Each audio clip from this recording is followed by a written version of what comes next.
Hello, சொல்லுமா தங்கச்சி. கிளம்பி வந்துருமா வீட்டுக்கு. எனக்கு எந்த கஷ்டம் வந்தாலும் அண்ணன் இருக்கிறது மந்திராதுமா. கிளம்பி வாமா வீட்டுக்கு. யார வர சொல்லிக்கிறாங்க இவங்க? ஏங்க நீங்க யார எங்க வர சொல்லிக்கிறீங்க? யாரு? என் தங்கச்சி வருது. அது வீட்டுக்கு அது வருது. அவ வீடா? கல்யாணம் பண்ணி அனுப்பிச்சிட்ட பிறகு அவ அத்தை வீடு தான் அவ வீடு. இது என் வீடு. இந்த வீட்டுக்கு வரணும்னா என்ன கேட்டுதான் வரணும். அது இல்லம்மா, நான் சொல்றது ஒரு நிமிஷம் கேளுமா. போன் பண்ணி வரவேணான்னு சொல்றீங்க. இது என் வீடு. ஏங்க நான் எங்க அம்மா வீட்டுக்கு போயிட்டு வரேங்க. எங்க அம்மா வீட்டுக்கு போறியா? அண்ணிக்கு போன் பண்ணி சொல்லிட்டியா?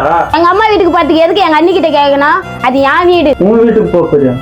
அன்னைக்கு என் தங்கச்சி அண்ணா ரொம்ப கஷ்டமா இருக்குது வீட்டுக்கு வரணும்னு சொல்லும்போது அவளை கட்டி கொடுத்ததுதான் அவங்க வீடுன்னு சொல்லிட்டு இது என் வீடு வர வேணாம்னு சொன்னேன். இப்ப மாத்திரம் நீ உங்க அம்மா வீட்டுக்கு போறேன்னு சொல்றிய, அது எப்படி உங்க வீடு ஆகும்? அது உங்க அண்ணி வீடு தானே ஆகும். ஏங்க என்ன மன்னிச்சிடுங்க. பாரு, எப்படியாப்பட்ட ஒரு கஷ்டத்துலயும் ஞாபகம் வருது அம்மா வீடு தான். அந்த அம்மா வீட்டுக்கே வர வேணாம்னு சொன்னீங்களா? அவங்க எங்க தான் போவாங்க?